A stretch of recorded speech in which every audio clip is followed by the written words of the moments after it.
अब हम आपको दिखाते हैं मास्टर स्ट्रोक में बात यू टर्न की। यू टर्न जो अब आपके सामने है इस रिपोर्ट के जरिए, और इसी पर बातचीत के लिए बेहद खास मेहमान हमारे साथ जुड़ चुके हैं जिनका परिचय आपसे करवा देती हूं। एलजेपी के सांसद चिराग पासवान हमारे साथ मौजूद हैं। चिराग, बहुत स्वागत है एबीपी न्यूज पर आपका।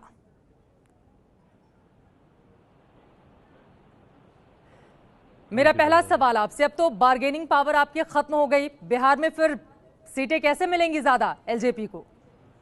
देखिए चित्रा जी, बहुत ईमानदारी से बोलूंगा, बार्गेनिंग पावर बिल्कुल नहीं थी। कोई प्रेशर पॉलिटिक्स हम लोग नहीं कर रहे थे। हम लोग सिर्फ अनुसूचित जाति जनजाति वर्ग से आने वाले लोगों की भावनाओं को सरकार के समक्ष प्रकट कर रहे थे। उनकी बातों को हम लोग एक माध्यम बन रहे थे सरकार तक पहुंचाने का। हमारी पार्टी का एक मजबूत प्रकोष्ठ है दलित सेना। हमारी पार्टी ने भी निरंतर अनुसूचित जाति जनजाति, वंचित वर्ग, अल्पसंख्यक वर्ग से आने वाले, गरीब वर्ग से आने वाले लोगों के लिए निरंतर काम किया। तो उनकी भावनाओं को सरकार तक पहुंचाना हमारी जिम्मेदारी बनती थी। और साथ ही में हमारा ये ईमानदार प्रयास था कि कानून जिस परिस्थिति में इससे पहले था, 20 मार्च माननीय उच्चतम न्यायालय के दिशा निर्देश आने से पहले जैसे था ये कानून, उसको किसी भी तरीके से यथावत स्थिति में लेकर आए। क्योंकि हम लोगों ने 2 अप्रैल की घटना भी देखी, जिस तरीके से आगजनी हुई, जिस तरीके से जानो माल को नुकसान हुआ, लोग आक्रोशित होकर सड़क पर उतरे। वो तो कोई राजनीतिक दल के लोग नहीं थे, वो आम जनता का आक्रोश था। तो उस आक्रोश को समझना, सरकार तक वो भावना को पहुंचाना हमारी जिम्मेदारी थी, कोई प्रेशर पॉलिटिक्स नहीं थी। ठीक है चिराग, लेकिन अगला सवाल, दबाव तो कई बार हमने देखा आपकी तरफ से, आपके पिताजी की तरफ से, लेकिन 40 में से कितनी सीटें चाहिए एलजेपी को? देखिए, मैं इतना बता सकता हूं आज की परिस्थिति में कि 40 में से 40 सीटें एनडीए जरूर जीतेगा। और अगर चित्रा जी आपको याद हो 2014 में, और मैं ये बात इसलिए भी बोल रहा हूं क्योंकि मैं लोक जनशक्ति पार्टी के संसदीय बोर्ड का अध्यक्ष भी हूं, इसलिए पूरी अथॉरिटी के साथ मैं इस बात को बोल रहा हूं कि लोक जनशक्ति पार्टी के लिए कभी भी संख्या मायने नहीं रखी है। मैंने हमेशा इस बात को कहा है कि हमारे लिए विजिबिलिटी सबसे बड़ा फैक्टर है। हमारे लिए जो सीटें हम लें वो संख्या के लिए ना ले। कल को मैं 50 सीटें ले लूं और जीत एक भी ना पाऊं, ये मेरे लिए मायने नहीं रखता। मेरे लिए ये मायने रखता, मुझे खुशी है 2014 में हम लोगों ने 7 सीटें ली, उसमें से 6 जीते। तो ये मेरी ताकत को दर्शाता है, बनिस्बत इसके कि मैं 20 लेता और उसमें से 2 जीत पाता।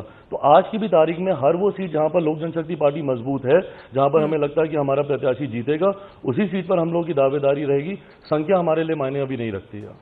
संख्या भी मायने नहीं रखती है, लेकिन संख्या को लेकर ही सारी लड़ाई है चिराग। तो मैं ये जानूंगी, अगर आपके मन मुताबिक संख्या नहीं दी जाती है बीजेपी की ओर से, फिर तेजस्वी यादव भी बुला रहे हैं आपको? नहीं, देखिए चित्रा जी, खैर ऑल्टरनेट अलायंस के तो खैर कोई सवाल ही नहीं पैदा होता। कोई कारण ही नहीं है। इस सरकार ने, मैं शुरू से मैं कहता रहा हूं, 2014 में भी मैंने कहा था चुनाव के वक्त कि हमारा एक इशू बेस्ड अलायंस है, मुद्दों के आधार पर है। और अभी तक हमारी पार्टी से जुड़े हुए जितने भी इश्यूज हैं, मुझे खुशी है हमारी केंद्र की सरकार की से, और मैं धन्यवाद देना चाहूंगा हमारे आज के प्रधानमंत्री आदरणीय नरेंद्र मोदी जी का कि उन्होंने हमारे हर इश्यूज को एड्रेस किया।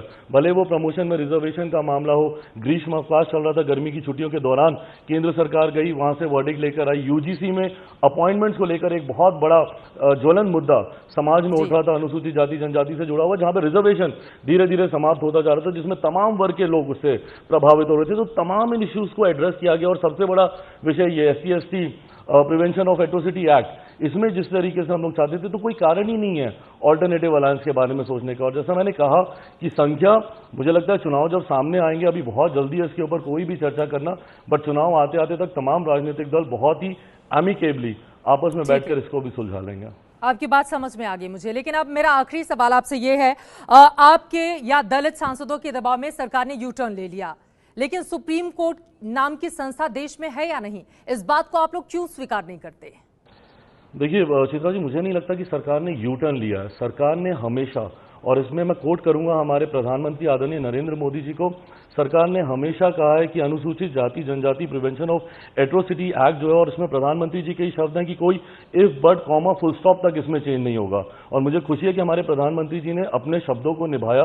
जिस तरीके से कल कैबिनेट की बैठक में यह निर्णय लिया गया, मैं प्रधानमंत्री जी का तमाम कैबिनेट मंत्रियों का धन्यवाद देना चाहूंगा कि उन्होंने अपनी इन बातों को कायम रखा जो वादे हमारे प्रधानमंत्री जी ने कहे थे। तो इसमें कोई यू टर्न वाली बात ही नहीं है। मुझे लगता है इस कानून को हमारी आज की मोदी सरकार ने ही मजबूत करने का काम किया। 22 प्रावधानों के साथ ये कानून बना था, 47 प्रावधानों तक हमारी आज की एनडीए सरकार इसको लेकर गई।